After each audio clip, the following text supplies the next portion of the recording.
Primero que nada, buenas tardes. Mi nombre es Santiago Mafuche y hoy voy a estar moderando este homenaje. Les doy la bienvenida al 33º evento de nuestro ciclo de homenajes del ciclo 2021. Les comento que el Club de la Libertad viene realizando estos homenajes una vez por semana hace ya varios años, y la idea es básicamente tomar referentes del pensamiento liberal, del pensamiento liberal de diversas épocas, y hacemos una revisión de sus ideas teniendo en cuenta su natalicio. Antes de empezar de lleno, les voy a recordar que pueden solicitar un certificado gratuito para socios mediante un formulario, deben llenar un formulario, y con un costo de 200 pesos para los otros asistentes, que los deben pedir vía redes sociales, las redes sociales del club. Otros beneficios que tienen los socios son, por ejemplo, un 20% de descuento en libros y becas, entre otras cosas. El día de hoy se llevará adelante un panel independentista Argentina-Estados Unidos. Vamos a entrar un poquito en contexto y los invito a viajar en el tiempo a los días 4 de julio de 1776 y 9 de julio de 1816. En Estados Unidos, el 4 de julio de 1776, en el Segundo Congreso Continental de Filadelfia, los representantes de cada una de las 13 colonias, con excepción de Nueva York, que se abstuvo, aprobaron la Declaración de la Independencia de los 13 Estados Unidos de América.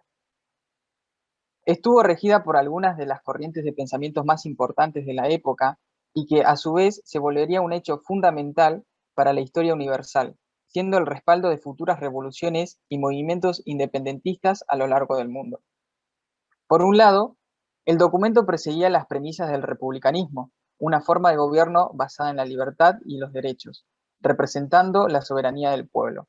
A su vez, este movimiento también estuvo influenciado por la Ilustración, corriente que promovía el uso de la razón a fin de terminar con las disposiciones del antiguo régimen, entre ellas la monarquía y el absolutismo. Por último, se fundamentó sobre los conceptos de política vertido por John Locke, quien admitía que la soberanía, derivada del pueblo, debía ser representada por el Parlamento, cuyo poder debía basarse en los derechos humanos, los derechos del hombre. En Argentina, el 9 de julio de 1816 cae un martes. A las 2 de la tarde, los diputados del Congreso reunidos en San Miguel de Tucumán comienzan a sesionar bajo la presidencia del representante por San Juan, Francisco Narciso Laprida. El diputado Teodoro Sánchez de Bustamante, de Jujuy, pide que se trate el proyecto sobre la libertad e independencia del país. La solicitud se acepta sin discusión. No es el mejor momento de la historia para dar un paso así, pero los legisladores de ese momento, a diferencia de muchos de sus colegas actuales, tienen los atributos bien puestos en el lugar que corresponde, y se animaron. La elección de Tucumán como sede del Congreso simboliza el intento de la élite política de Buenos Aires de lograr el apoyo del interior del país. Para llegar a la capital norteña, los diputados porteños recorrieron largos y accidentados caminos en diligencia. El viaje desde la ciudad puerto duraba aproximadamente un mes. La Declaración de la Independencia fue, básicamente, un acto de coraje, una especie de gran compadrada en el peor momento de la emancipación americana, escribe Félix Luna. Y el historiador explica por qué.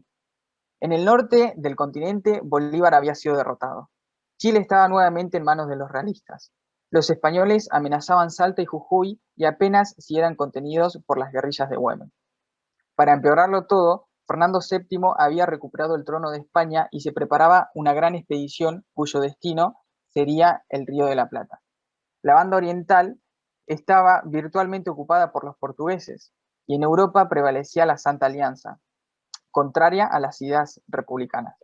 En ese momento crítico, los argentinos decidimos declararnos independientes. Fue un gran compromiso, el rechazo valiente de una realidad adversa. Era empezar la primera navegación de un país independiente, sin atender a los riesgos. Un acto de coraje. Ahora, permítanme convidarlos con dos videos cortitos de un minuto, para ilustrar esta situación un poquito mejor. En el verano de 1776, el Segundo Congreso Continental formó un comité para escribir la Declaración de la Independencia. La declaración debía ser creada con el propósito de decirle al rey de Inglaterra que los colonizadores de Estados Unidos querían un gobierno propio. El comité eligió a Thomas Jefferson para que escribiera la Declaración de la Independencia. Jefferson invirtió 2 semanas escribiendo y volviendo a escribir. Una vez que la terminó, la presentó al Segundo Congreso Continental para que lo leyeran. Por muchos días discutieron acerca de la declaración, pero después de agregar algunas cosas y corregir otras, la declaración estaba lista. La primera parte de la declaración explica que los hombres poseen ciertos derechos que no se pueden arrebatar. La segunda parte menciona cómo el rey George III se rehusó a brindar dichos derechos.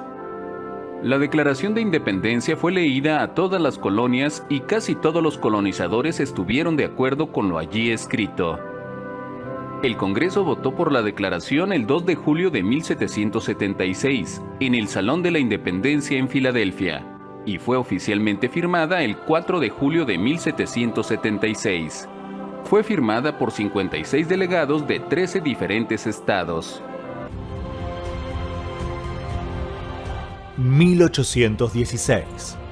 El ejército realista comienza la avanzada sobre los movimientos independentistas americanos. El Congreso de Tucumán declara la independencia.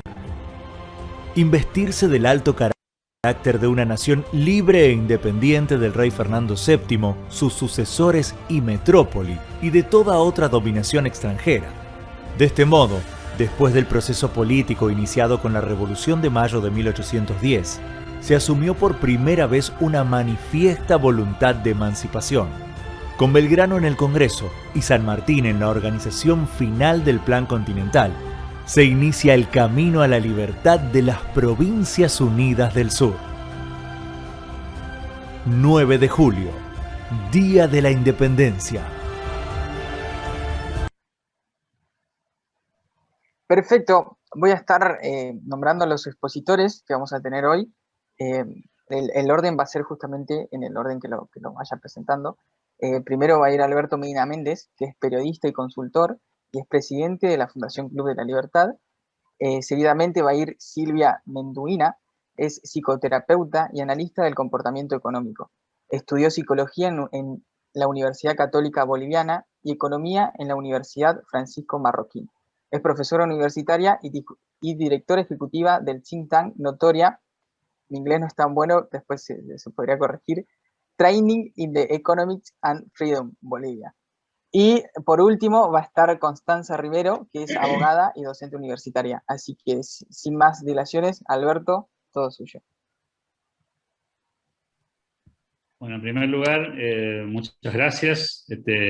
Voy a tratar de ocupar la menor cantidad de tiempo posible. La verdad que, en primer lugar, me gustaría hacer una aclaración, ¿no? En general, los homenajes del club están orientados a homenajear pensadores, que en general, como bien decía hoy Santiago, elegimos la fecha del natalicio. En este caso es un homenaje con algunas particularidades. Por un lado, no homenajeamos a un pensador, sino una fecha. Y por otro lado, por cuestiones, digamos, de proximidad probablemente, y después alguno de los oradores nos va a ayudar a entender los fenómenos históricos, qué vinculación tienen, creo que de eso se trata. Por eso elegimos hacer tanto la independencia de los Estados Unidos como la independencia argentina en un mismo evento, porque creemos que hay algunas conexiones que son interesantes de hurgar. Me toca en suerte ser el primero en exponer, porque me voy a dedicar a la cuestión de la independencia americana, de la independencia de Estados Unidos, y hasta por una cuestión cronológica, esto viene primero, digamos, ¿no? Así que me toca en suerte arrancar y contarles sobre qué me quiero concentrar en este tema, que por otro lado es vasto y complejo. No quiero detenerme demasiado, pero habrá que hacer alguna cronología respecto a cómo fueron los hechos políticos que derivaron finalmente en la independencia de Estados Unidos, sobre todo porque muchas de las cosas que tienen que ver con los valores de aquellos padres fundadores, de cómo fue ese proceso político, tienen que ver con los antecedentes que se generaron y se gestaron antes, y más allá de los hechos históricos en sí, tienen, digamos, una forma de concatenarse uno con otro que me parece que es interesante que revisemos, y espero que no nos tome demasiado tiempo hacerlo. Tal vez la primera aclaración importante es que estamos hablando de un proceso de independencia no de lo que nosotros conocemos hoy como Estados Unidos, sino de las famosas 13 colonias. Estas 13 colonias americanas que fueron el inicio de un proceso político de singulares características que se vivió en ese país del norte. Pero también, para darle un poco de contexto a esto que estamos hablando, habría que recordar un poco cómo fue el proceso pre-independencia americana, para entender que, por otro lado, todas estas colonias de lo que hoy llamamos Estados Unidos fueron fundadas por colonos que se instalaron allí y que dieron inclusive nacimiento a los nombres de estas colonias y de alguna manera su definición geográfica y política en el siglo en que ocurría la independencia americana y en el siglo anterior. Que por otro lado tenían bastante autonomía previo al proceso independentista. Hay que recordar que el formato, digamos, político que llevaba adelante por aquel tiempo el Reino Unido tenía que ver justamente con colonias que controlaban, pero que al mismo tiempo tenían algún grado de autonomía, ¿no? En ese sentido me parece que hay un concepto ahí de autonomía que proviene justamente del pensamiento anglosajón y que se plasma en una suerte de gobierno local que tenían los colonos y que de alguna manera gobernaban en muchas cuestiones su quehacer doméstico. Por eso tenían una tradición, digamos, de cuerpo colegiado, una tradición de debate local, una práctica, si se quiere, democrática al estilo de la época, que fue clave y determinante en lo que iba a venir un poco después. Un antecedente también interesante de aquel proceso previo es que estas 13 colonias no estaban desconectadas entre sí, y que un poco antes de la independencia americana, allá por 1750, empezó a generarse una especie de sinergia de asuntos en común y de diálogo entre los dirigentes políticos de la época, por ponerle un nombre, ¿no? Es decir, que no se trataba de 13 colonias absolutamente aisladas, sino que tenían entre sí un trabajo compartido y una visión compartida previo a todo lo que vendría después. También para situarnos en tiempo y espacio, habrá que recordar que todo esto empieza a suceder en el marco de un fenómeno político y también económico vinculado a las consecuencias de la Guerra de los 7 años. Esa guerra que había tenido como protagonista al Reino Unido en su batalla imperial con Francia, digamos, y que había dejado varias secuelas. Por un lado, esta cuestión de instalar su dominación, en este caso sobre las colonias que tenía en América del Norte, y por otro lado también una debilidad económica en el fisco de la corona muy ostensible, que había que resolver por otro lado, ¿no? Y entonces eso tal vez haya sido el comienzo del final, porque esas finanzas deterioradas fueron las que dieron lugar luego a la llegada de los nuevos impuestos, y este intento de conseguir que las colonias sean las que aporten ese dinero faltante después de tantos años de guerra y con una milicia que debía seguir siendo sostenida, inclusive en América del Norte, por temas que ya empezaban a pasar, no solamente vinculados con algunos alzamientos y con algunos intentos aislados que aparecían en estas colonias, sino también de una manera también de amedrentar, digamos, eventualmente a cualquier intento de estas características, pero eso había que financiarlo.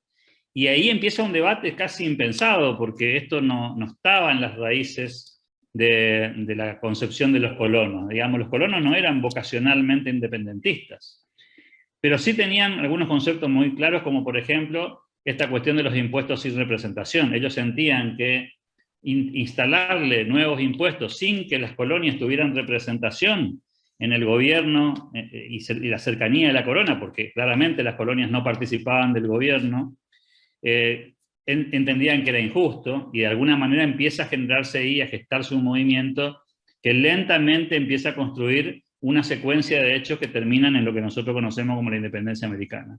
Aparecen movimientos, aparecen revueltas, empiezan a presentarse con mayor frecuencia, y esto deriva en otro hecho histórico, que es el motín del té en Boston, el 16 de diciembre del 73, en el que como un acto de rebeldía se da probablemente el hecho político más significativo, que funciona como la bisagra entre esa idea de sostener el vínculo con la corona y empezar a hablar de otro formato de relación, ¿no? Que hasta ahí no constituía una visión independentista, pero claramente empezaban a aparecer sectores que militaban esta idea. Londres envía refuerzos militares en ese contexto, y se da así, como consecuencia de esto y de los antecedentes que ya había, el primer Congreso Continental, que se da el 5 de septiembre de 1774. Hay que decir que había, tanto en las colonias americanas como en la corona, posturas diferentes. Es decir, la historia no se cuenta en blanco y negro, y había leales y patriotas del lado de los colonos americanos, y había también reconciliadores y soberanos cercanos a la corona. Es decir, del lado de las colonias había colonos que decían: lo que tenemos que conseguir es un trato diferente por parte de la corona, necesitamos seguir con ellos, seguir bajo esas reglas, pero con un planteo diferente en el que nos permita de alguna manera tener mayor autonomía y que no sucedan estos excesos por parte del rey.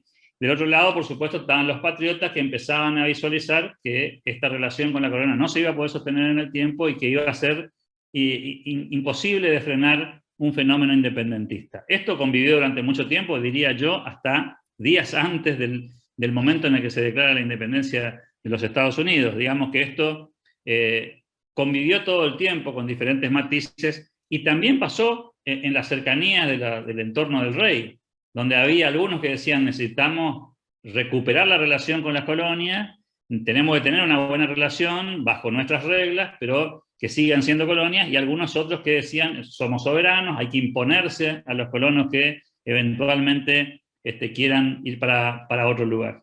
Otro dato interesante que empieza a aparecer en este proceso histórico es la publicación de Common Sense, de esta publicación de sentido común de Thomas Paine, que es tal vez el primer antecedente más concreto respecto al proceso de independencia americana. Aquí ya se plantea abiertamente la posibilidad de iniciar un proceso que separara la corona de las colonias, y empieza a tomar forma la idea, ya en ese mismo año de lo que desembocaría en la independencia, empieza a tomar forma el proceso independentista. En junio se plantea abiertamente, el 28 de junio para ser más exacto, se presenta una moción de independencia. Es la primera vez que abiertamente, dentro de esa discusión del segundo Congreso Continental, se plantea la posibilidad, y hay que decirlo, ante la falta de respuesta adecuada a las expectativas que tenían en ese momento, lo que luego serían los padres fundadores, a los reclamos que se le estaban haciendo al rey. Las respuestas del rey no eran precisamente muy condescendientes, muy por el contrario, estaban alineadas con los soberanistas de la época, cercanos a la corona, que decían: acá el rey soy yo, acá se va a hacer lo que nosotros digamos, y ustedes son colonias y van a ser sujetos acusados de traición si siguen avanzando con esta idea. Y así llega finalmente el desenlace, se presenta la moción de independencia, y finalmente en julio se da esta declaración de la independencia.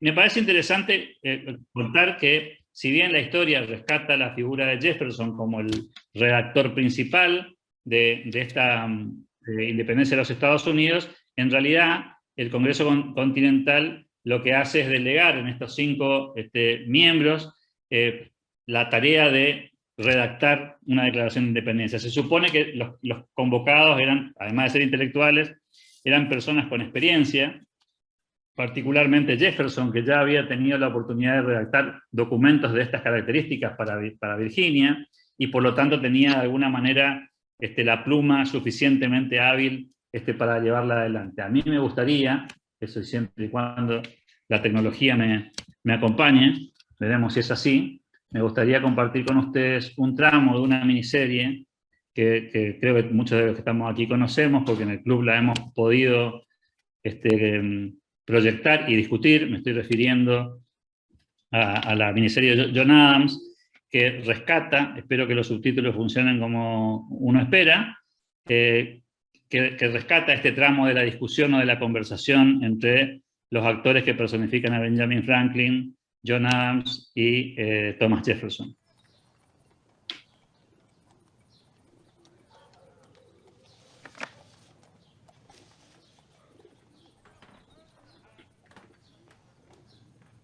is something altogether unexpected.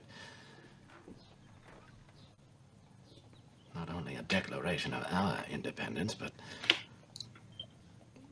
of the rights of all men.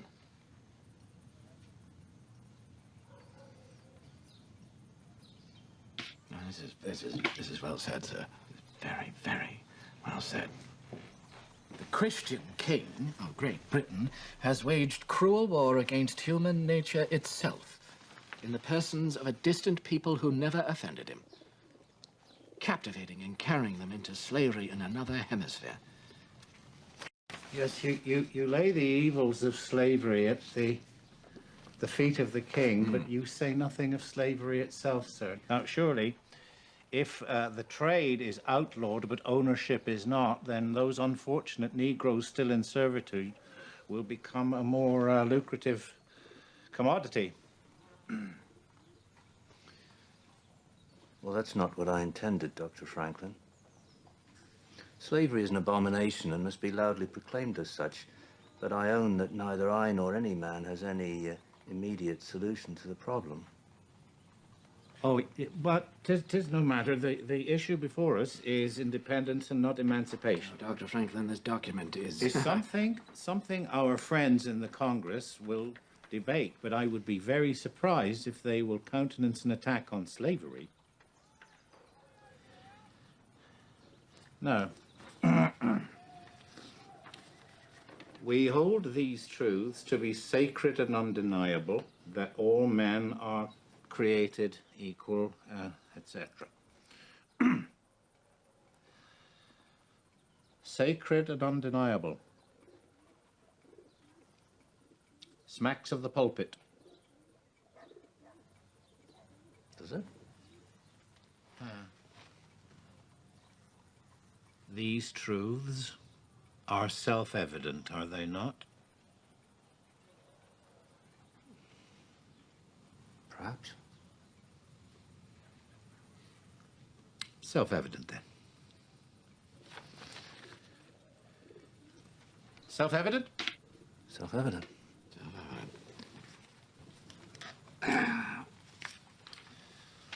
Do not mistake me, sir. I share your sentiment.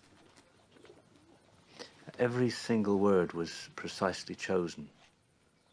I assure you of that, Dr. Franklin. Yes, but yours will not be the only hand in this document. It cannot be. They will try to mangle it, and they may succeed. There may be expressions which I would not have inserted if I had drawn it up, but I will defend every word of it. Well, it's what I believe. This is a marvelous invention, Mr. Jefferson. Yes, I went through a number of variations. This is by far the most successful. Bueno, hay más, pero seguramente no me quiero pasar el tiempo. Después Santiago me va marcando cuánto me queda porque no me quiero exceder y tengo algunas cositas más para compartir. Hay que redondear la idea ya. Bueno, bien, voy a ir cerrando entonces. ¿Por qué compartí con ustedes esto? Este es el Jefferson Memorial en Washington. Y me parece que lo que hay que rescatar de la Declaración de la Independencia es este concepto, ¿no? Esa discusión entre los tres muestra de alguna manera la negociación que tiene que ver con los principios. Claramente la mano de Jefferson es la que está detrás, digamos, de muchos de estos conceptos. Fíjense la discusión sobre la palabra sagrado, y que finalmente queda como estas verdades que son evidentes, ¿sí? Para sacarle un poco esta cuestión que estaba ahí como parecía absolutamente indiscutible, por eso habla de la evidencia, y esta tríada tan interesante que obviamente rescata de toda la lectura que tiene Jefferson previamente, que comparte con muchos de los padres fundadores, esta idea de la vida, la libertad y la búsqueda de la felicidad, dicho sea de paso, este concepto que termina incluido entre los principios rectores de Estados Unidos. ¿Con qué me quedo? En esta casa de Filadelfia que he tenido la suerte de conocer, ¿con qué me quedo de los valores de la independencia americana?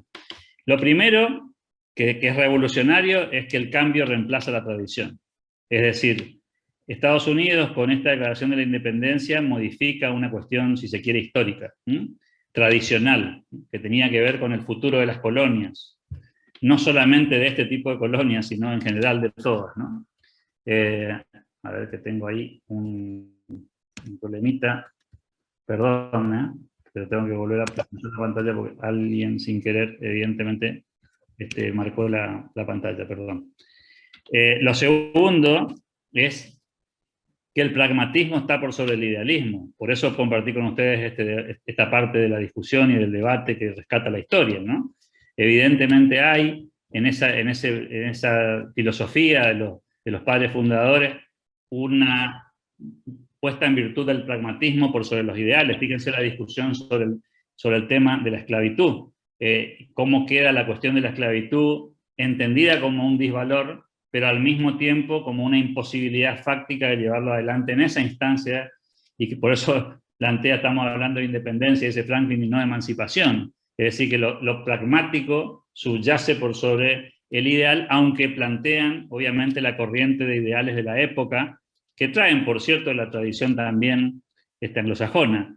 La igualdad por sobre la jerarquía. Este parece que es otro valor revolucionario de la época, ¿no? Vienen de sociedades donde hay estructuras jerárquicas, donde hay unos que son, digamos, mejores que otros, hay unos que son superiores a otros, e instalan un sistema político para la época absolutamente revolucionario, que tiene que ver con una sociedad de iguales. Que, por supuesto, mirado con el prisma de hoy, después lo podemos discutir si quieren, tendría otra perspectiva, pero claramente para la época era una revolución. Y lo último es que está el hacer por sobre el ser. Es decir, todos estos hombres, todos los hombres que llevan adelante la independencia americana son hombres de acción. Algunas curiosidades para terminar. La independencia en realidad no fue el 4 de julio, técnicamente hablando, fue el 2 de julio, pero digamos que podríamos decir que se termina de consolidar cuando esto se imprime el 4 de julio, y por eso los americanos toman esta fecha como la válida. 3 presidentes murieron un 4 de julio. Vaya paradoja, en el 50 aniversario de la independencia americana, cuando se cumplen 50 años, en 1826, mueren el 4 de julio 2 de los personajes que estaban en esta escena, Thomas Jefferson y John Adams. Ambos, que habían tenido enfrentamientos después en la política, mueren el mismo día cuando se cumplen 50 años del aniversario del 4 de julio, y el otro que fallece también es James Moore en 1831. La tradición de los fuegos artificiales empieza en 1777, es decir, que arranca esta historia de que la independencia americana se festeja con fuegos artificiales ya desde aquel tiempo, ¿sí? La paradoja de este tiempo que ahora se compran fuegos artificiales chinos para festejar en Estados Unidos la independencia, pero es otra historia. Hay una linda anécdota de Washington que habilita el doble ron para los soldados en 1778 como una forma de festejar muy particular. Los americanos saben bastante poco sobre el 4 de julio, conocen obviamente la epopeya, pero dicen las estadísticas más contemporáneas que cerca del 42% nomás recuerda cuál fue el año, y solo el 25% de los americanos saben de quién se independizaron. Cosas que tienen que ver con la cultura. Termino con esto, Santi, antes que me saque.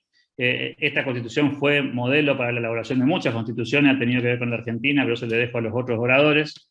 En 2009 los archivos nacionales británicos descubrieron que tenían una de las 26 impresiones originales en papiro de esta declaración de la independencia. El 4 de julio también fue decretado como el Día Internacional del Hot Dog, vaya a saber si es coincidencia o tiene que ver con esto. Los historiadores, decíamos hoy, toman el 2 de agosto de 1977 como la fecha de la independencia porque es el momento en el que realmente consiguen 50 de las 56 firmas del Congreso. Recordemos que todavía en esa instancia no había llegado tan lejos la unidad. La edad promedio de lo que firmaron el documento era de 45 años y el más viejo en ese momento era Benjamin Franklin. El primer periódico que lo publicó fue de Pennsylvania Evening Post, y la famosa pintura de la independencia en realidad no retrata el momento en el que ocurría esto, sino la entrega de un borrador unos días antes, en junio de ese mismo año. Tengo más para contar, pero se me acabó el tiempo, así que gracias, Santiago. Buenísimo, gracias, Alberto. Ahora le vamos a dar la palabra a Silvia. Recordar que cada orador tiene 15 minutos, y si se le tiene que cerrar la idea, se le puede agregar 5 minutos más. Así que, Silvia, cuando usted quiera. Está muteada.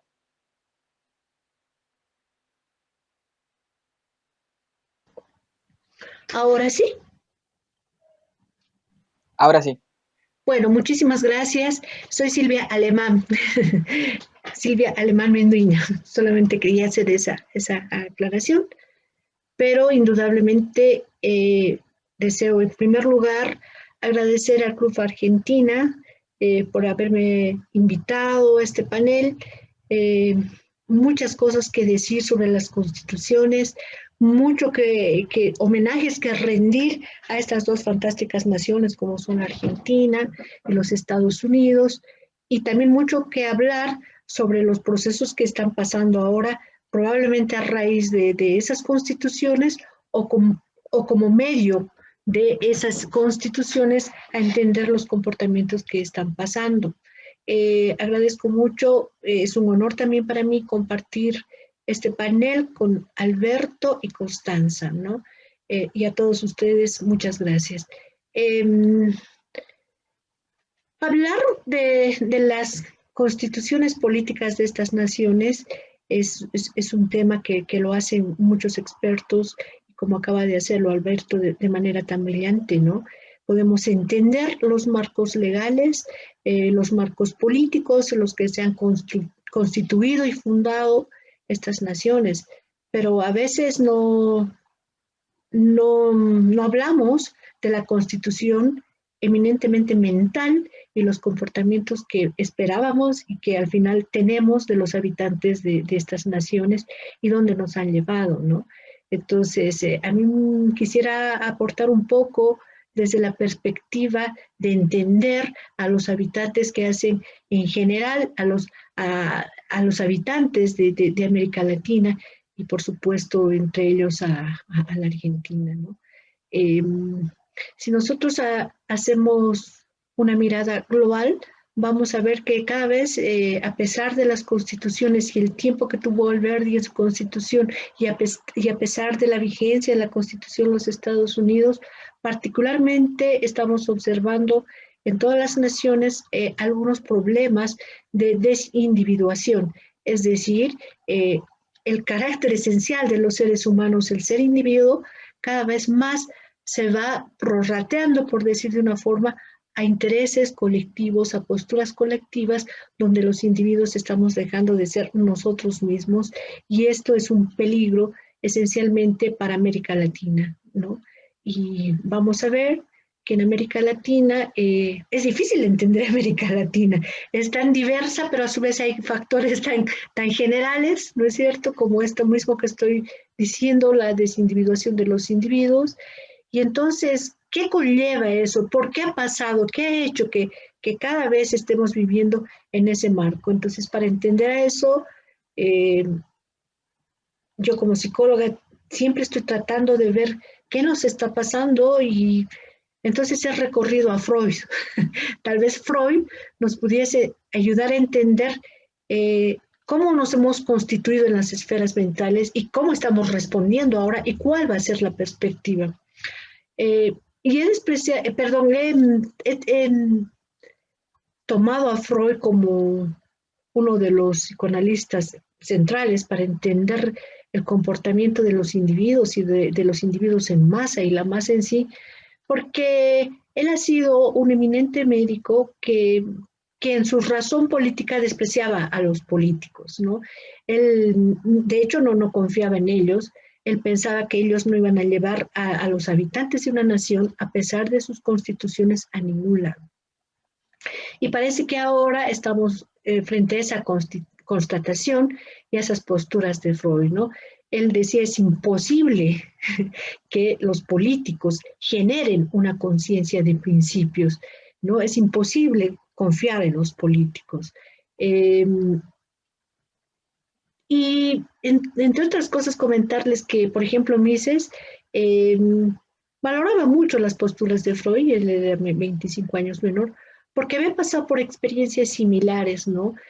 Tanto Freud como Mises habían escapado del control del Estado. Y escapar del control del Estado significaba también tener de alguna manera la mente libre, ¿no? Y esas batallas las había dado Freud y también Mises. Y es interesante acordarnos que Freud también, al igual que Mises, tenía sus seminarios privados para entender la constitución de la mente, ¿no? Y tanto Freud como Mises cobraban a los estudiantes, jamás habían permitido que el Estado se meta a ver cobros, ¿no es cierto?, por el trabajo de ellos. Entonces tenían muchas cosas en común estos dos grandes personajes de la época, vieneses, ¿no? Y habían luchado mucho, ¿no es cierto?, aunque no una militancia específica de Freud, pero de alguna forma Freud apostaba a la libertad de las personas, al liberalismo de los individuos, ¿no?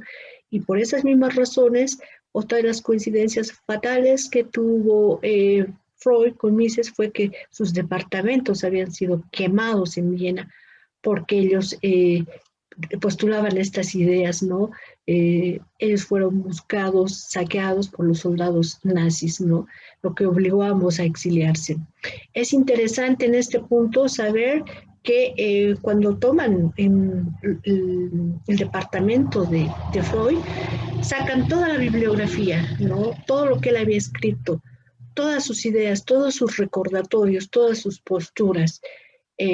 Nunca se supo dónde estaban, pero en el tiempo, extrañamente, aparecen pensadores y psicólogos socialistas haciendo ver que Freud alguna vez hubiese podido ser socialista, ¿no? Entonces nosotros sabemos cuán bandidos pudiesen ser los socialistas para apropiarse de los derechos propietarios de las personas, de las ideas de los otros.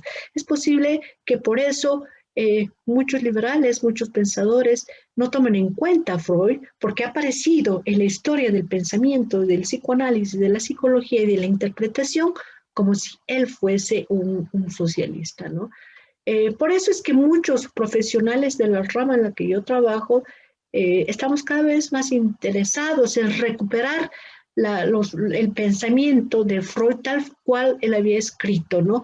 Y desmitificar esa tercera generación de intelectuales que aparecen interpretando la historia como los comportamientos de los países, sobre todo de América Latina, a partir de raíces de un nuevo neoculturalismo, ¿no? Despojando la subjetividad y la individualidad con la que han sido constituidos los seres humanos y haciéndolos aparecer como que son producto de otros, son colectivos, ¿no? Y esa nunca fue la idea inicial de Freud, ¿no? Entonces, por todo eso, lo que tenemos que ver en estas constituciones ahora es analizar, sabemos que América Latina ha sido constituida esencialmente por estos principios del iluminismo, ¿no? Y muchas veces pensamos que tal vez si hubiese adherido a los principios del norte, los comportamientos serían otros. Sin embargo, esa es una suposición, porque lo que nosotros estamos viendo son de alguna forma ciclos psicosociales y comportamentales de los individuos. Hubo un momento que la Argentina fue muy pobre, pero gracias, ¿no es cierto? Y ustedes los argentinos saben mejor que yo, gracias a las tesis de Alberdi, ¿no es cierto? Pronto fue una de las naciones mucho más prósperas del continente. Sin embargo, ahora vemos una Argentina tan maravillosa sumida nuevamente en la pobreza. Entonces, y así está pasando con muchos países en la región, con Chile, por ejemplo, con Venezuela mismo y con otros países. ¿Qué quiere decir entonces? La pregunta es, ¿tienen que ver los valores? Pues sí, por supuesto, pero exclusivamente los valores no se sabe, ¿no? Acabo de mencionarle los ejemplos. Y por esa razón me he aproximado bastante a Freud para entender el comportamiento de las personas. Y lo que estamos viendo ahorita, nuevamente volviendo a Freud, es entender cómo se constituye la libertad en las personas, cómo es la libertad a nivel individual y cómo es la constitución de la libertad con respecto a otros, Por lo tanto, vamos a entender que según Freud, siempre todos nosotros, todos los individuos, tenemos una estructura psíquica, ¿no?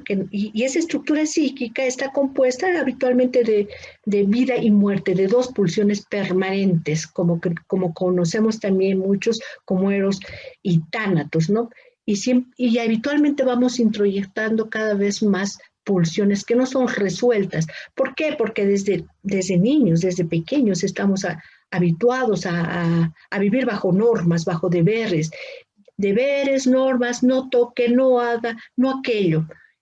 Esa pulsión no ha sido resuelta, no estamos acostumbrados a decir no, es una pulsión latente y con lo cual esa pulsión nos hace ser habitualmente neuróticos o vivir en neurosis, ¿no? Y al vivir en neurosis estamos alojando siempre, o estamos en la necesidad de sacar esa neurosis. Por eso es que nos cuesta vivir con el otro. Por eso es que siempre estamos criticando al otro y los otros a nosotros, porque viven en esa neurosis psíquica, es almacenada en esa estructura psíquica, ¿no?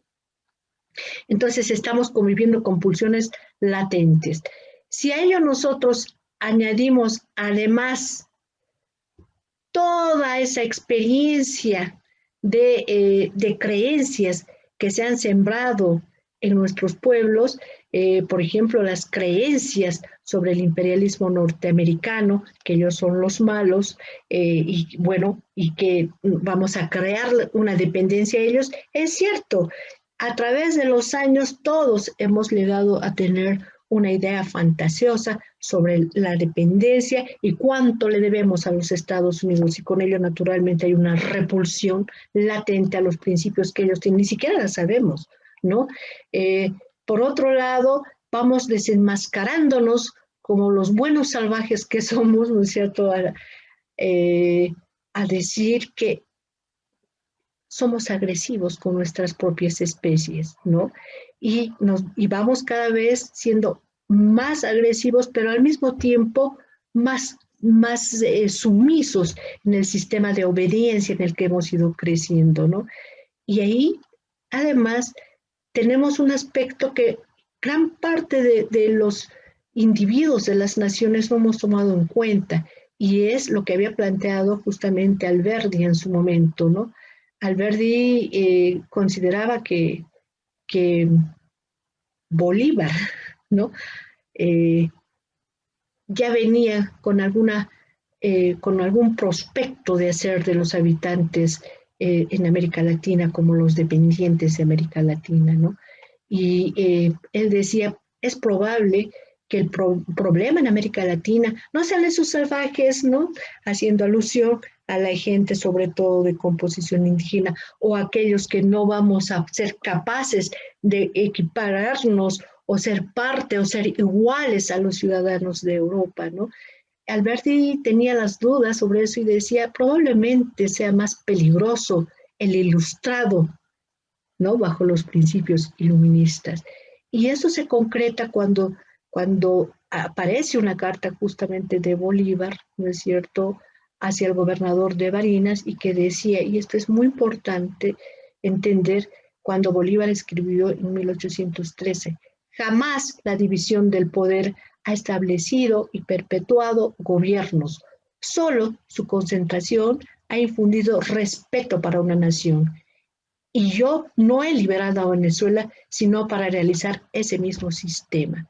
Entonces ahí vemos nosotros un Bolívar superior que concentra los poderes y por supuesto ve a los Estados Unidos y sus valores, ¿no es cierto?, como el principal enemigo.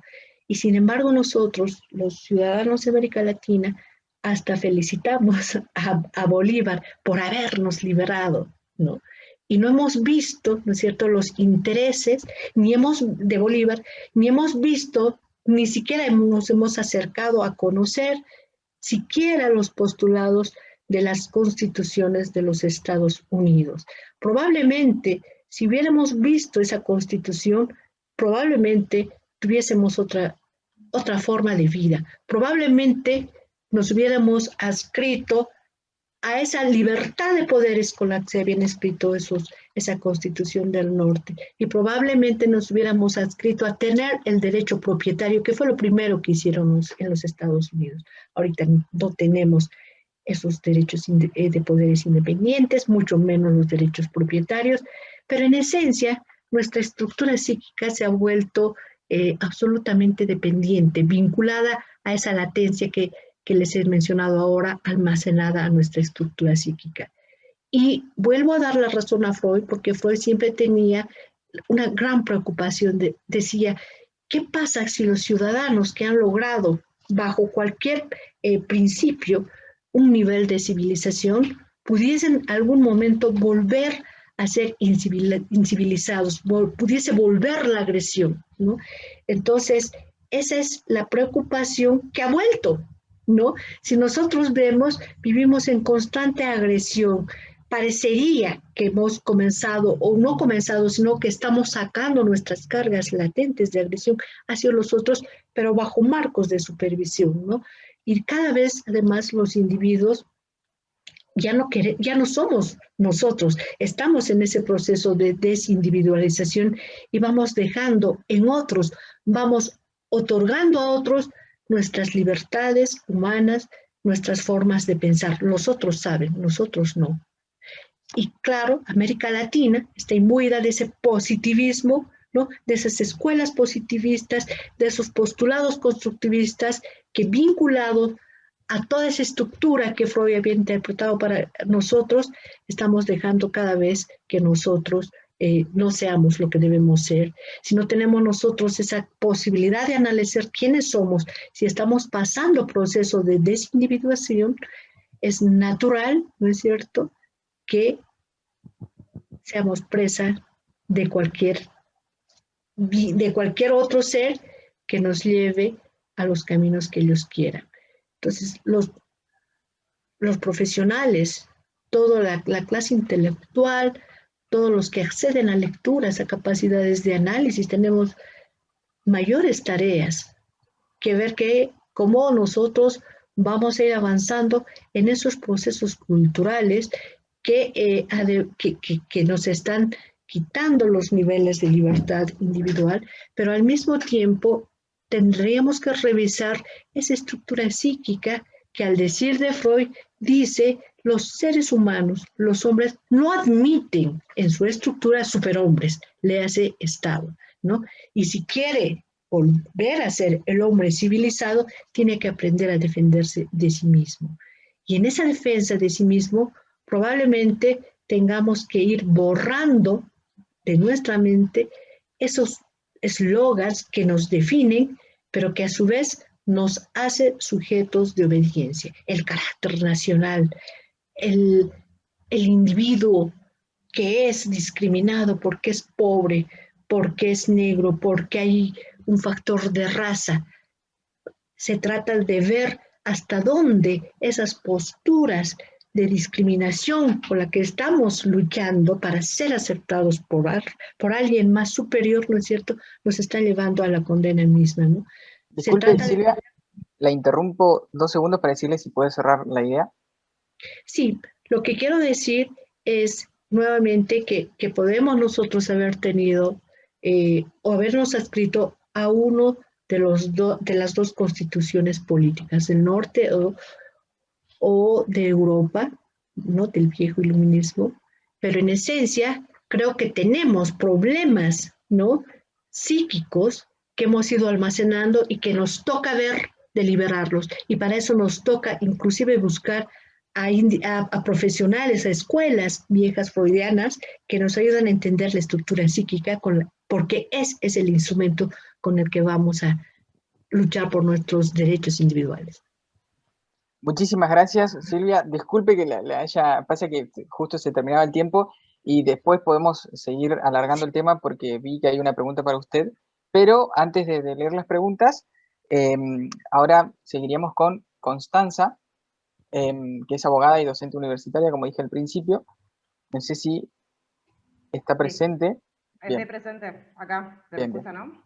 Bueno, para comprender el proceso histórico en los cuales se va a declarar la independencia argentina y una mera relación que tiene con la declaración de independencia de Estados Unidos, es menester referirnos a nuestro propio contexto, a nuestros propios antecedentes. Esto es el proceso de disolución de la Asamblea del año 13 y la errónea política directorial que va a desembocar en el que el Cabildo de Buenos Aires reasume su soberanía ante la caída de Alvear por ese movimiento de carácter federal, como lo fue la sublevación de Fontezuelas, y va a convocar a la Junta de Observación, que actúa como de carácter de poder legislativo, al lado del Poder Ejecutivo, que estaba conformado por el director provisorio Álvarez Thomas. Es decir, se nombra una junta de observación por parte del Cabildo de Buenos Aires que va a nombrar, va a sancionar este Estatuto Provisorio de 1815, que se ha dicho que es de carácter federal, pero no es de carácter federal, se ha dicho porque surgió de este movimiento federal como fue la sublevación de Fontezuelas, pero que es de carácter netamente unitario, y que es una mala copia de la sociedad patriótica, es decir, es una mala copia del proyecto de constitución presentado a la Asamblea del año 13. Entonces me remito a, por los lineamientos norteamericanos, me refiero a los diferentes proyectos de constitución presentados a la Asamblea del año 13, entre ellos había de carácter federal y había de carácter unitario, como lo es la de la sociedad patriótica. Los de carácter federal, así como las instrucciones de Artigas para la banda oriental, reconocen su fuente en el constitucionalismo norteamericano. Es decir, si tomamos, por ejemplo, el proyecto de constitución de carácter federal presentado por la Asamblea, vemos que tienen su fuente en la Constitución de Estados Unidos, la Constitución de Filadelfia de 1787. O si tomamos lo que es las instrucciones de Artigas, vemos también que tienen su fuente en el constitucionalismo norteamericano. Es que el orden jurídico-político de Norteamérica llegó hacia nosotros, al Río de la Plata, a través de una obra que es La Independencia de la Costa Firme, en el cual se van a añadir, entre otras cosas, que fue justificada por Thomas Paine y traducidos al castellano por parte del venezolano García Alsena, se va a introducir fragmentos o partes de otra obra que es Sentido Común, que es una crítica constitucional que también efectúa Thomas Paine. Además, se va a añadir el texto completo de la Declaración de Independencia de Estados Unidos en 1776, en donde regula dos cuestiones fundamentales. Por un lado, los derechos individuales, y por el otro lado, el derecho de revolución. Se añaden también los artículos de Confederación y Unión Perpetua de 1777, y también se añade la Constitución de Filadelfia de 1787. En este contexto, y volviendo a lo que es esta Junta de Observación que sanciona este Estatuto Provisorio de 1815, cuya importancia fundamental fue justamente el artículo 30, lo que le ha hecho trascender de manera histórica, porque es el que convoca al Congreso de Tucumán, al cual no asistieron la totalidad de las Provincias Unidas. Por ejemplo, las provincias que formaban parte del protectorado de Artigas no asistieron por no haberse ratificado los tratados de Santa Fe ratificatorios del Pacto de Santo Tomé, y que tiene como función primordial este Congreso de Tucumán someter a consideración todas las cuestiones que aquejaban en ese momento a las Provincias Unidas, pero que van a tratar tres temáticas fundamentales.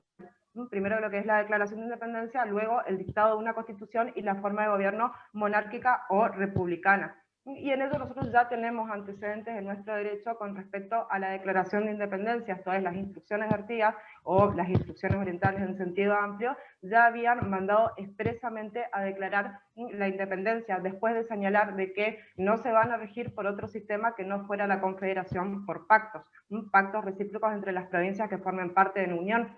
Entonces vemos que de alguna manera, como nuestro derecho se organizó, nuestra primera forma primigenia de organización lo fue mediante pactos, siguiendo el estilo norteamericano, hasta desembocar en la sanción de una constitución. El preámbulo de nuestra constitución dice: en cumplimiento de pactos preexistentes, y es el pacto federal por excelencia de 1831, es el pacto preexistente por excelencia que regula el preámbulo de nuestra Constitución y nombra los fines también con los objetos de proveer a la defensa común, promover el bienestar general y asegurar los beneficios de la libertad para todos los hombres que quieran habitar el suelo argentino. Estas dos cuestiones, por ejemplo, el texto norteamericano no lo señala, o lo señala de manera limitada para nosotros y para nuestra prosperidad, y tampoco señala, no hace alusión a pactos preexistentes.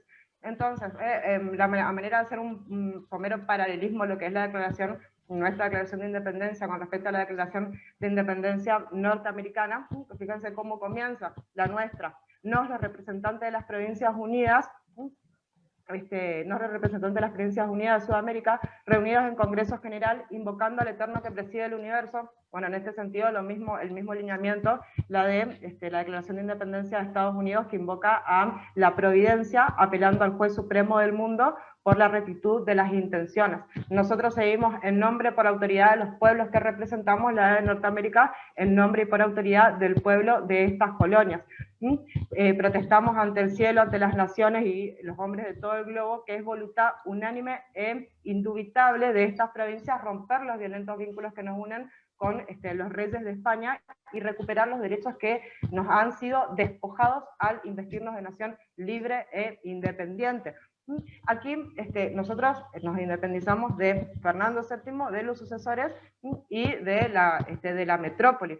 En esto hay una cuestión con respecto al texto de la declaración de Norteamérica, en cuanto señala los agravios, las agresiones y las usurpaciones que habían sufrido por parte del monarca despótico. Esto es en términos generales, porque no se refería a la situación concreta en ese momento, sino en términos generales que se puedan librar de todo lo que fuera la tiranía. Por eso, el texto de la independencia, Declaración de Independencia, no es más que alegar los motivos por los cuales ejercieron ese derecho de rebelión por parte de estas 13 colonias.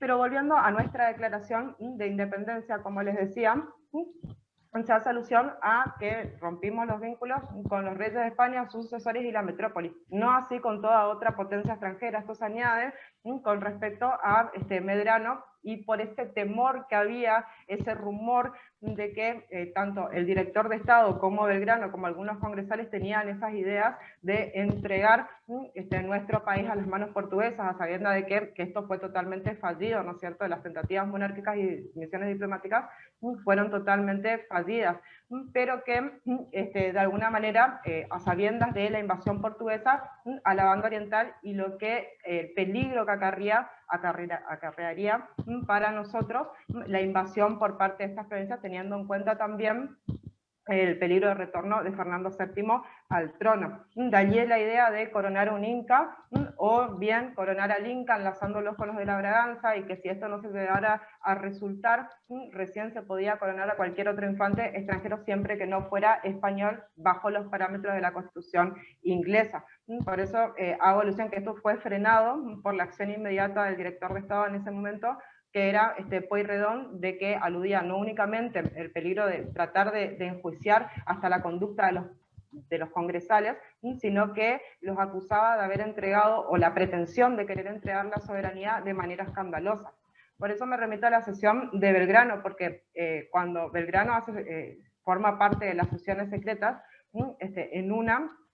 en cuanto impone o propone lo que es la monarquía incásica, que algunos lo caraturaron hasta como extravagante, hasta como ridícula, no es más que el legitimismo en su versión americana. Y hay que tener en cuenta el contexto europeo hacia 1814, donde se abre esa etapa en nuestra historia a través del Congreso, siendo el Congreso más importante el Congreso de Viena, que es un movimiento tendiente a tratar de neutralizar todo movimiento revolucionario, o la Santa Alianza con Prusia, Rusia, Austria, que tendrían como finalidad o como base una monarquía de derecho divino bastante patriarcal.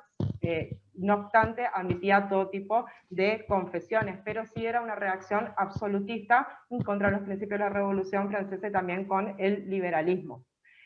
Pero Belgrano fue un mero informante, es decir, no formó parte del Congreso, sino que, sabiendo a los congresales de que sus viajes por Europa, sabía de la opinión que en Europa manejaban con respecto a nuestra revolución, que al principio fue positiva, luego cayó en descrédito por lo que consideraban que era la anarquía, es decir, todo intento de organización federal democrática era considerada como anarquía.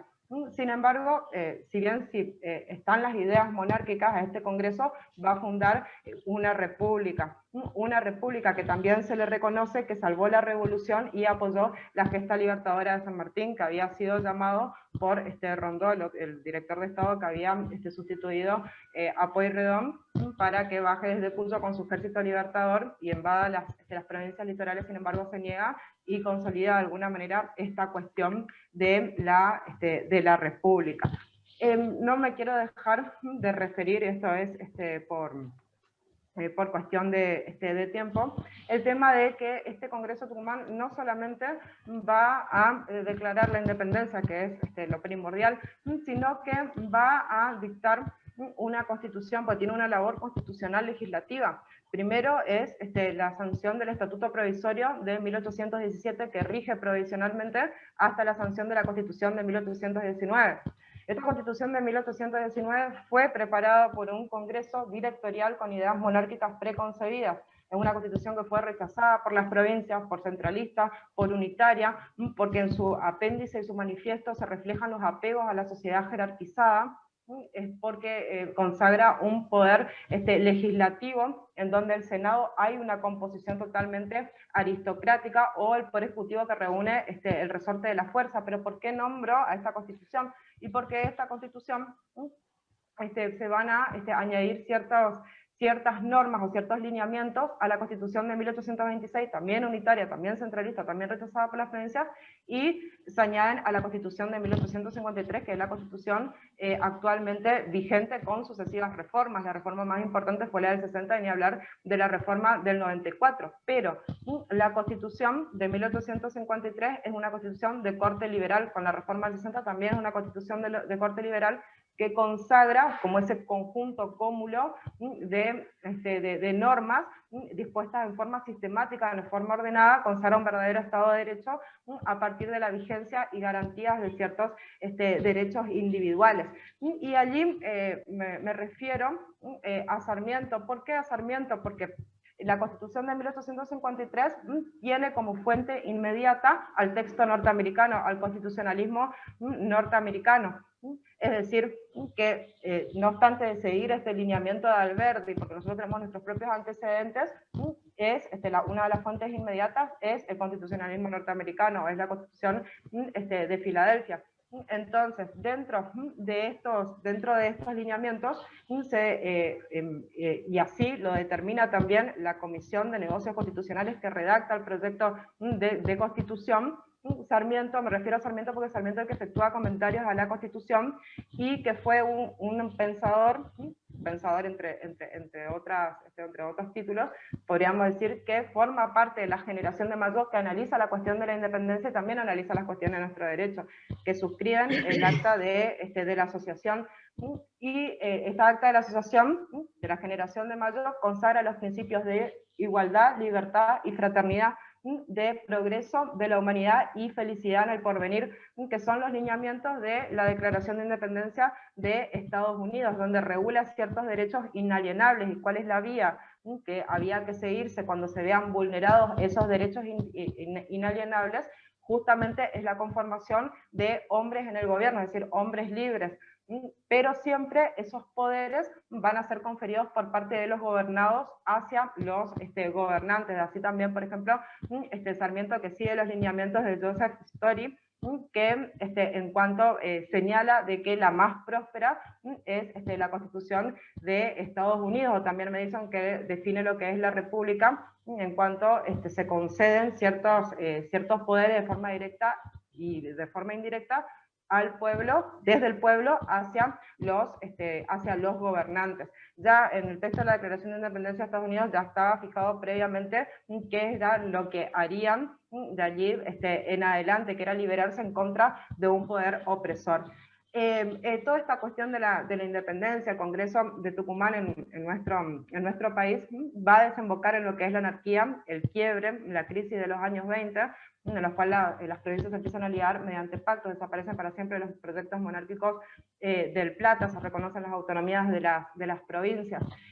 No me quiero dejar de referir a, aquí me hice una anotación, las consecuencias, como para cerrar, las consecuencias de la independencia de Estados Unidos, que me parecieron las más importantes, sin ánimo de referirme a por ejemplo, a la Constitución de Estados Unidos y las enmiendas, etcétera, pero únicamente me voy a referir a las consecuencias de la independencia de Estados Unidos. La materialización de las ideas republicanas, se produce un primer proceso exitoso de descolonización, se reafirman los derechos políticos inalienables, se consolida un rol político de la burguesía, se concreta el ideal de una constitución, se establece un ordenamiento territorial nuevo, el Estado federal, bajo el régimen republicano. Muchas gracias. Muchísimas gracias, Constanza. Recordarles que ahora se abre el espacio de preguntas e inquietudes. Pueden levantar la mano, se le da la palabra, o pueden escribirla y yo la voy a estar leyendo. Hay una pregunta para Silvia, que tocó un tema interesante y que tuve que interrumpirla, que preguntan, Valentina dice, ¿a qué se refiere cuando habla de individualismo?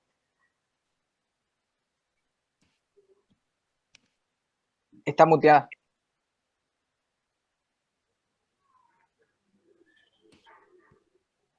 Aló, ¿ahora me escucha, señor? Ahora sí, perfecto. Perfecto. Cuando hablo de individualismo como tal, me estoy refiriendo a un método que tiene relación con la categoría de análisis del individuo y sus derechos. Eso en términos de método, de análisis. En términos de la persona, el individualismo es el yo, es la persona, la representación de mí mismo en una estructura psíquica o psicológica. Buenísimo. Hay otra pregunta de Miguel, que dice, ¿dónde creen que fue en el tiempo y las personas el quiebre de los conceptos liberales de nuestra Constitución en la vida cotidiana y cómo fue el proceso? Yo no sé si quiere responder Constanza o Alberto. Alberto. Adelante, Constanza. No, yo te puedo decir el marco en cuanto en cómo está regulado la estructura de lo que es la Constitución de 1853. Ahora, afirmar que todos y cada uno de los individuos en la práctica hemos dejado atrás los principios liberales, no lo creo de que sea efectivamente así o 100% así, pero yo a lo que me refería es que la Constitución de 1853, que es la actualmente vigente, en estructura consagra ciertas garantías, consagra ciertos derechos y consagra ciertas libertades que a mi modo de ver siguen vigentes. No sé si querés añadir algo, Alberto. Sí, sí, a ver, yo creo que según la historia, me parece que los quiebres que también sucedieron en Estados Unidos, de esa pérdida de algunos de los valores que nosotros defendemos como valores vinculados a la libertad, se dan en momentos históricos distintos, ¿no? Me parece que en Estados Unidos hay probablemente un punto en común, que es el comienzo del siglo pasado, donde obviamente las ideas socialistas ingresaron de diferente manera al pensamiento de las sociedades, incorporaron la idea de derechos colectivos, empezó a tomar más fuerza esta cuestión del bien común. El New Deal en Estados Unidos fue probablemente una bisagra en el mundo de las ideas en Estados Unidos, y en Argentina tal vez arrancando ahí, pero seguramente consolidándose mucho más en la cuarta década del siglo pasado, ¿no? Alrededor de 1940, donde probablemente Argentina haya perdido el rumbo que tenía, digamos, donde los derechos individuales todavía tenían mayor relevancia que los derechos colectivos, ¿no? Estaba esta idea así del bien común como una matriz de ideas compartidas, pero todavía los derechos individuales eran más valiosos que los derechos que imponía algún colectivo social. Pero creo que son procesos históricos diferentes. Yo creo que hay algunos puntos de conexión, no quiero dejar de decir esto en este párrafo, hay algunos puntos en común entre la independencia americana y la independencia argentina, pero también creo que son procesos históricos bastante diferentes, ¿no? La independencia americana tiene una larga tradición anglosajona, una influencia muy fuerte de los pensadores que influyeron en los padres fundadores, de John Locke, de David Hume. Me parece que ahí hay una potencia superior, digamos, en términos, inclusive hasta me animo a decir morales, y creo que la independencia argentina está influida por otros factores, porque además, bueno, sin menospreciar el proceso histórico argentino, ellos se independizaron de un rey presente y nosotros nos independizamos de un rey ausente. Ellos se independizaron con una guerra de la independencia muy potente, con muchas idas y vueltas, y Argentina tuvo un proceso, digamos, bélico, mucho más breve, más corto, y fuera de Argentina inclusive, ¿no? Porque solo la batalla de San Lorenzo, el resto del proceso independentista argentino se dio fronteras afuera, así que me parece que ahí hay puntos de discrepancia, ¿no? Y que todo es un proceso, no es, o sea, la pregunta ya refería a una persona concreta o un movimiento, todo es producto de un proceso. Y nosotros tenemos nuestros propios antecedentes, lógicamente tenemos toda nuestra historia, pero tenemos muchos puntos en común y lineamientos con el texto norteamericano. Y ahí va a haber este conflicto entre Sarmiento y Alberdi, pero sería extenderse e ir mucho más allá. En cuanto uno señala de que, por ejemplo, Alberdi señala de que se apodera el texto desnudo de la Constitución y olvida nuestros propios antecedentes, no es que lo olvida. Por ejemplo, la palabra confederación explica el porqué y el porqué de la eliminación con la reforma del 60 de la palabra confederación del texto de todo el articulado de la Constitución. Es decir, no es que deja de reconocer nuestros propios antecedentes, pero sí tenemos mucha base en cuanto a derecho, ¿no es cierto?, con respecto a Norteamérica. Por eso es que yo me refiero a lo que es las instrucciones de Artigas. Por eso es que nosotros nos organizamos primigeniamente a través de un modelo de confederación hasta desembocar en la consagración de un Estado federal, que en la práctica, y respondo a esta pregunta que está por acá, en la práctica somos, muchas veces las instituciones se, digamos, comportan de manera unitaria. Sería la adopción de una fórmula federal unitaria, aunque el espíritu de nuestra ley diga totalmente lo contrario. Bien, respondieron la pregunta de Diego también, que dice, la Constitución americana y argentina se refieren al sistema republicano, representativo y federal. ¿Cómo era en un principio la aplicación operativa de este federalismo? Y es lo que acabo de responder. Hay otra pregunta, que es para la doctora Alemán. Sí, exactamente. Para la doctora Silvia, ¿a qué cree que se debe ese proceso de desindividualización en los países de Sudamérica? Bueno, hay muchas vertientes, ¿no? Primero, tiene que ver con la propia historia fundacional del territorio y al interior de las naciones. Entonces hay una diversidad muy grande y esa diversidad inicialmente crece en un marco de armonía, ¿no? Pero en términos generales, lo que no quiere decir que igual no hubiesen habido diferencias, peleas, etcétera, pero en términos generales era armónico. Después suceden, ¿no es cierto?, todo el proceso de colonialismo para gran parte de los países, el colonialismo europeo, ¿no? Y ahí comienzan las pulsiones tensionales, ¿no? Y las interpretaciones son distintas. Pero prima hasta el día de hoy el hecho que el colonialismo hubiese quitado las libertades a los pueblos indígenas. Y aparece una serie de elementos de indefinición mitológica que hoy mismo estamos contrastando. El tema del racismo, el tema de los complejos de culpa, de inferioridad. Todo eso somos nosotros, los pobres de América Latina, respecto a quién nos ha colonizado, ¿no? Entonces existe esa ruptura y esa tensión permanente, y cada vez más hoy vemos como luchas, ¿no? Es decir, como banderas de lucha, pero la tensión se ha ido profundizando y ahora cada vez es más hasta moderna, digamos. Los medios de tensión son más modernos, así como los niveles de agresión son cada vez más violentos. Y probablemente la gente, en términos generales, sobre todo gente de sectores populares, al no poder trabajar, al no poder contener ese mecanismo de agresión permanente que convive en sí mismo, finalmente ceda al autoritarismo porque ve al autoritarismo como el factor padre, ¿no? Cede a la autoridad, de allí la figura paterna, ¿no? Ese tema no se ha solucionado, ¿no? Eso está latente desde el inicio, primero, de los pueblos que se erigían entre sí y luego con todos los procesos de colonialismo que ha vivido América Latina. ¿Qué pensás o qué enfoque, qué visión tenés de Argentina hoy en día, digamos, actualmente? ¿Cómo ves? Bueno, yo siempre he visto y creo que la Constitución de Argentina y la propia historia de la Argentina es como un poco diferente al resto de América Latina, ¿no? Los comportamientos, los patrones de comportamiento inclusive han sido diferentes. Algunos países de América Latina, Bolivia, por ejemplo, nunca ha tenido un Alberdi, ¿no? Bolivia ha crecido al pie de Bolívar. De hecho, desde ahí viene el nombre, Bolívar, Bolivia, ¿no? Entonces, parecería que la mirada de los otros países es muy distinta a la Argentina, no solo en su constitución legal y política, sino en la constitución del pensamiento del argentino, ¿no? Eso en términos generales.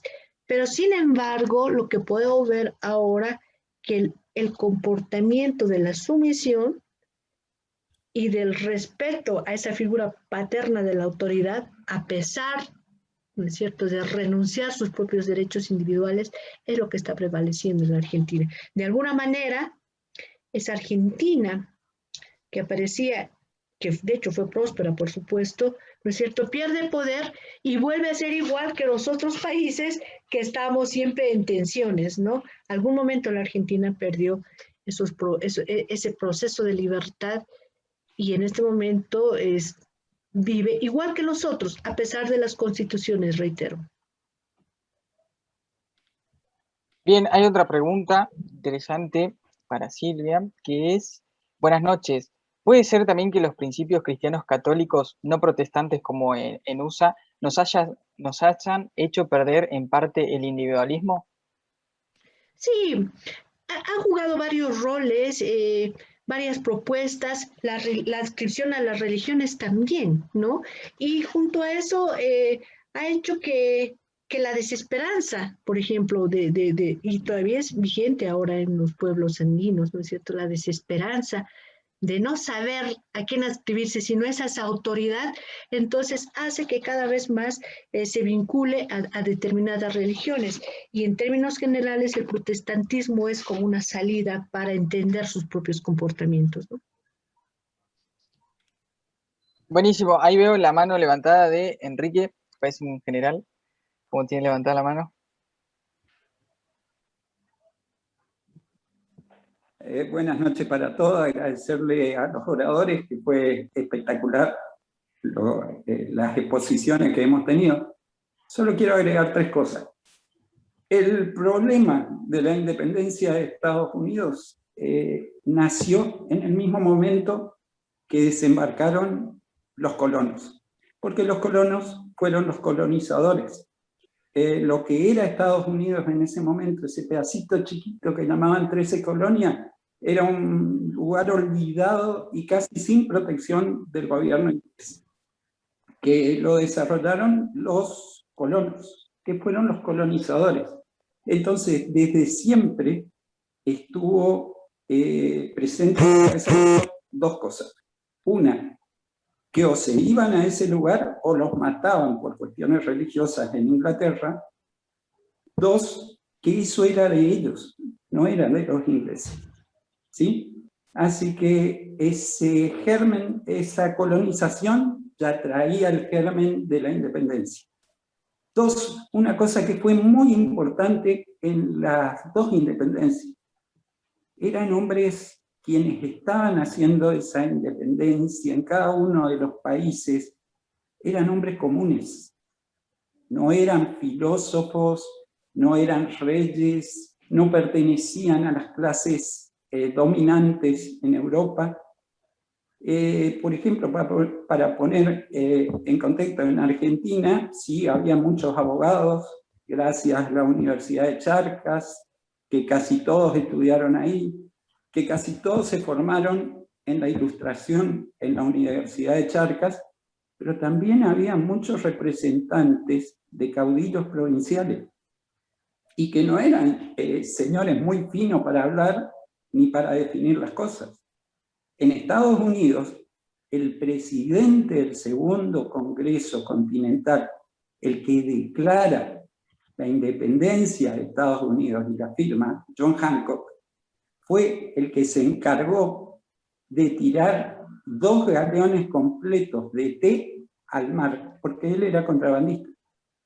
Y las normas que quería imponer Inglaterra después del motín del té, no solo era de un 1% más de impuestos, que representaba un 50% de los impuestos que cobraban los colonos, sino también luchar plenamente contra el contrabando, ¿sí? Que le vendían y transferían en el mar lo producido en la colonia inglesa a la compañía holandesa del té, que después lo revendían mucho más barato que lo que salía de traerlo de Oriente. Y tercero, a lo que dijo Silvia, hay ¿por qué Estados Unidos progresó? ¿Por qué el norte progresó? ¿Por qué América? ¿Por qué Iberoamérica? Porque miramos también las naciones que no están en América, ¿sí? Que pueden ser, por ejemplo, Ghana o Guinea Ecuatorial, donde estuvo España en África, no progresó. Justamente por lo que dije antes, los colonos fueron colonos y fueron colonizadores. Ellos pusieron sus propias normas, ellos tenían que resolver. La única vez que vieron a alguien de Inglaterra venir era para cobrarle los impuestos. Pero si había que resolver algo en esa colonia, lo resolvían ellos, como decía Alberdi, primero lo resolvían y después veían cuáles fueron los gastos y cómo los repartían entre ellos. Todo lo que fue colonización española, lamentablemente, dependía de la Casa de Indias. Vos no podías hacer nada acá en América sin mandar la petición a la Casa de Indias, que la Casa de Indias después de 1 año, 2 años, 3 años, cuando se le antoje te contestaba, y cuando volvía la contestación, aún si te autorizaba, o el problema ya era abstracto, o el problema se había agravado. Entonces eso siempre creó en todas las colonias españolas esa sumisión al poder. Y con respecto a lo que preguntaron de la Iglesia Católica, hay un autor que es muy bueno, Loris Sanata, que se debería, le recomiendo leer, porque él analiza muy bien esto de esa, ¿cómo diríamos?, connivencia entre la corona española y la Iglesia Católica desde un principio de la colonización, que es el principio de la cruz y la espada. Entendiendo eso, sabemos por qué hasta 1918 todavía teníamos en Argentina universidades regidas por el principio escolástico, y no era cualquiera el que entraba a una universidad, ¿sí? Entonces, eso explica un poquito también el hecho de por qué mucha gente hoy, aún sabiendo que el esquema que se plantea en Estados Unidos es mucho mejor, mucha más libertad, mucho más emprendimiento, mucho más desarrollo, sigue soportando, se quejan de los impuestos altos, del Estado que cada vez es más grande, pero lo soportan. Es una herencia cultural. Eso es todo, gracias. Sí, no, habla nomás. No. ¿Aló? Sí. Hablamos justo las dos juntas. Pero... No, adelante. No, quería añadir una cosita nomás, que habría que analizar la relación Iglesia-Estado bajo el gobierno de los Reyes Católicos, después los Austrias, después los Borbones, y por qué son tan tirantes las relaciones entre la corona, con los Borbones, digamos, y la Iglesia, debido al rompimiento de la Ilustración. ¿Sí? Pero eso ya sería como para otro... Eso nomás. Sí, yo quería complementar un poco en el marco de las constituciones y los derechos de los individuos, que tiene mucho que ver con la libertad individual, es como nosotros nacemos. Cuando hablo nosotros, hablo específicamente de Bolivia y seguramente ha de ser parecido a otras realidades. Nacemos con ese sentimiento antiamericano, porque justamente eso fue lo que implantó Bolívar en los países que hemos dependido de él, ¿no? Como nacemos con ese sentimiento, somos antiamericanos y es una perfecta coartada, ¿no es cierto?, para inscribir toda nuestra irresponsabilidad. Los Estados Unidos son culpables de nuestra pobreza, los Estados Unidos nos han quitado, los Estados Unidos han hecho tal cosa, ¿no? Entonces es como un perfecto argumento para borrar toda responsabilidad individual. Pero lo otro que quiero decir es que probablemente si nosotros estuviésemos más atentos, si hubiéramos visto la historia de los derechos propietarios con los que ha inscrito los Estados Unidos en el marco de su Constitución, vamos a ver que lo ha hecho de una forma tan natural que todos los recursos que tienen los ciudadanos allí eran intercambiables. Entonces, los Beverly Hills, por ejemplo, a modo de graficar, ¿no es cierto? Si ellos encontraron petróleo y luego fueron muy ricos, era porque estaba en su espacio territorial y eran sus recursos y era su derecho propietario, ¿no? Entonces, el velar por las libertades de los ciudadanos en los Estados Unidos, velar por esas libertades, incluidos sus derechos propietarios, naturalmente ha inscrito otro tipo de nación, ha hecho naciones e individuos ricos capaces de intercambiar sus bienes, ¿no? En cambio, esa es una gran diferencia con el resto de América Latina, que habitualmente no vemos. De hecho, hace mucho que ni siquiera inscribimos los derechos propietarios como uno de los elementos y razones primeras para ser libres, ¿no? Y con ello, naturalmente, para ver cómo cada uno, a través de nuestros atributos personales, somos capaces de generar riqueza, de salir de esta pobreza, ¿no? Pero ni siquiera la contemplamos, porque en el pensamiento económico esos temas han sido hasta dados por obvio. O sea, ¿qué países en América Latina han sido los que estaban inscritos sus derechos propietarios, reconocidos y legalizados? Eran Chile y era Venezuela, ¿no? Y en el norte, naturalmente, Estados Unidos. El resto de los países, no sé, la Argentina, me excuso en este punto específico, ¿no es cierto? Hemos visto como que no, eso no nos corresponde, eso corresponde a la autoridad, corresponde al gobierno, corresponde al otro, ¿no? En cambio, este ha sido uno de los temas centrales en los Estados Unidos, tal vez el primero, para que las naciones, para que los individuos, comiencen a crecer individualmente, y eso tiene absoluta correlación con la responsabilidad individual, el derecho individual y la responsabilidad individual. Estas categorías que en el marco económico y filosófico tienen profundas connotaciones con los individuos que somos hoy, incapaces de reclamar cualquier derecho, y nosotros mismos ni siquiera nos asumimos como ciudadanos con derechos. Santiago, le hago un aporte a Constanza a lo que dijo, lo último, yo ya tengo que salir. Constanza, sí, es cierto, hubo siempre tensión entre los Borbones y la Iglesia, ¿sí? Pero parece que eso terminó y que cambiaron más los Borbones, porque si llamar tensión a que el gobierno español por año le asigne a la Iglesia española 130 millones de euros que salen de los impuestos de gente que se está muriendo de hambre y del endeudamiento que tiene hoy España, si esa es la tensión, yo quiero esa tensión, la verdad, quiero estar en tensión con el gobierno español. Gracias. Buenísimo. Alberto, quería... Sí, quería aportar una cosa que me parece que es importante para entender los dos procesos, ¿no?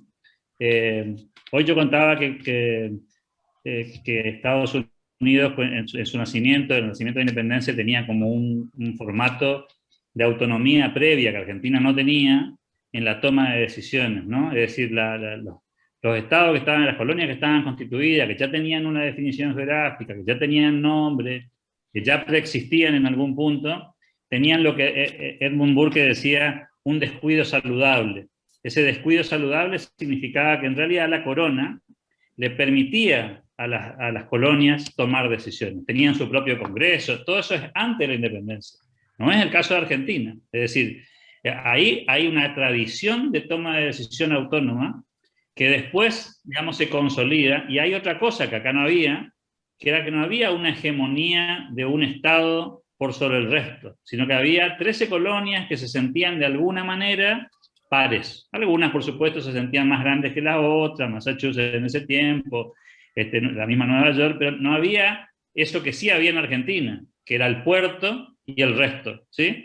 Esa idea de, digamos, centralista que tiene Argentina desde su tradición, probablemente por una cuestión geográfica, ni siquiera por una cuestión tradicional, hace la diferencia a cómo se da después el proceso de la independencia, porque Estados Unidos en realidad, la declaración de la independencia del 4 de julio, o el 2 de julio si quieren, pero el proceso se consolida con una constitución que llega años después, con una guerra de la independencia que permite finalmente concretar la independencia. No es el caso de Argentina. Argentina de alguna manera se libera, empieza su proceso de liberación en 1810, termina su proceso de emancipación en el 16, pero hay que decirlo, nosotros pertenecemos a una provincia, en mi caso, Corrientes, que se independiza antes de la independencia de Argentina. Es decir, hay un proceso histórico bastante diferente, y lo último que digo, con esto cierro, es que yo revalorizo mucho en la Constitución americana y en la Declaración de la Independencia Americana esa palabrita de la búsqueda de la felicidad, porque allí radica la diferencia. En la definición de Jefferson y de los padres fundadores de la búsqueda de la felicidad queda estrictamente claro que la búsqueda de la felicidad es un objeto individual, no es un objeto colectivo. La búsqueda de la felicidad, el ejercicio de la vida y la libertad es un valor individual en el que el Estado no tiene absolutamente nada que hacer. O sea, esa declaración de la independencia no le pide a la nueva nación que se ocupe de la felicidad.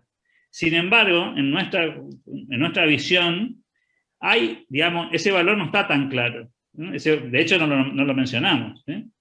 Hablamos de la igualdad de derechos, pero no hablamos en ningún momento de que somos los encargados de nuestro propio destino, digamos, que los americanos se encargan de ponerle mucho énfasis. Ese nomás era el punto que quería agregar, Santi. Bueno, vamos a ir cerrando porque ya es bastante tiempo lo que estamos ocupando. Disculpe, Guillermo, parece que bueno, estuvo entretenida y se alargó la charla. Hemos concluido tanto las ponencias de nuestros oradores como también cerrado el debate. La Fundación reconoce y agradece el esfuerzo, tiempo y participación de Silvia, Constanza y Alberto. Los invito al próximo homenaje donde se conversará sobre Armando Rivas el 12 de julio por esta misma plataforma a las 6 de la tarde. Así que muchísimas gracias a todos. Muchas gracias.